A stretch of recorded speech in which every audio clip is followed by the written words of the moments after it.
జై స్వరాజ్ టీవీ వాళ్ళకి మీ కృతజ్ఞతలు అండి. మాకు ప్రతిరోజు ఎంతగానో సపోర్ట్ చేస్తున్నారు. మేము ఎన్నో ఈ కళారూపాలతోని ఎంతోగానో మేము బాధలు పడుతూ ఎంత కష్టపడుతున్నా ప్రభుత్వానికి ఎందుకు ఇది అర్థమైతలేదో, ప్రభుత్వం మరి మా మీద ఎందుకు చూడట్లేదో, దయగలగట్లేదో మాకు తెలియట్లేదండి.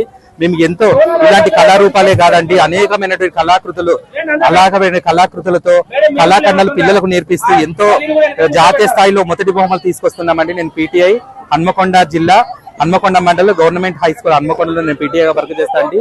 ఇలాంటి కళారూపాలే కాకుండా పిల్లల్ని ఎంతో బాగా తీర్చిదిద్దుతున్నామండి. అలాంటిది ప్రభుత్వానికి మేమంటే ఎందుకు కనిపించలేదో ఎన్నో రకాలుగా మా కళా ప్రదర్శనలు ఏడుస్తున్నారండి. ఆ అమ్మాయిలు, లేడీస్ ఇంత మేము ప్రతి ఒక్కరికి తెలిసే విధంగా ఎన్నో కళారూపాల రీతిగా మేము ఎంత చేసినా గానీ ప్రభుత్వాన్ని ఎందుకు పట్టించుకోవట్లేదు. అదే కదండి రేవంత్ రెడ్డి గారు ఇక్కడే నేను ఆ రోజు శివుడి గెటప్ వేశానండి, ఈ రోజు అమ్మవారి గెటప్ వేసా. శివుడి గెటప్ నా ఎదురుగానే ఉండి రేవంత్ రెడ్డి గారు మాట ఇచ్చారండి. అప్పుడు మేము ఎంతో సంతోషంతో మేము ఉన్నాము. కానీ ఇప్పుడు సంవత్సరం గడిచిపోయినా కానీ అసలు మమ్మల్ని పట్టించుకునే నాదులే లేదండి. దయచేసి రేవంత్ రెడ్డి గారు, నేను ఆ రోజు శివుడి గెటప్ లో ఉన్నాను, ఇప్పుడు అమ్మవారి గెటప్ లో ఉన్నాను. శివుడి గెటప్ లో ఉన్నప్పుడు నా ఎదురుగా ఉండే మీరు వాగ్దానం చేసి మాకు హామీ ఇచ్చారండి. ఆ హామీ నెరవేర్చుకొని నిండు సస్యశ్యామలమైనటువంటి మన తెలంగాణలో మళ్ళీ మీరే కాకుండా మళ్ళీ మీరే ఎన్నో విధాలుగా మీరు ముందుకు రావాలని మేము సపోర్ట్ చేస్తాము. అదే విధంగా ప్రతి ఒక్క మా సమగ్ర శిక్ష ఉద్యోగులందరికీ మీరు న్యాయం చేస్తారని మనస్ఫూర్తిగా కోరుకుంటున్నానండి. ఇలాంటి అమ్మవారి దయ కృపా కటాక్షాలు మీ మీద ఎప్పటికీ ఉంటాయి.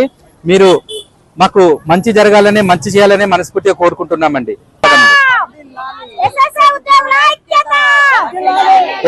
ఉద్యోగుల ఐక్యత, ఎస్ఎస్ఏ ఉద్యోగుల ఐక్యత, ఎస్ఎస్ఏ ఉద్యోగుల ఐక్యత, ఎస్ఎస్ఏ ఉద్యోగుల ఐక్యత. స్పందించాలి, స్పందించాలి, స్పందించాలి, స్పందించాలి, స్పందించాలి, స్పందించాలి. ఎస్ఎస్ఏ ఉద్యోగుల ఐక్యత, ఎస్ఎస్ఏ ఉద్యోగుల ఐక్యత, ఎస్ఎస్ఏ ఉద్యోగుల ఐక్యత. మీరిచ్చిన మాట కదా, మీరిచ్చిన మాట కదా, మీరిచ్చిన మాట కదా.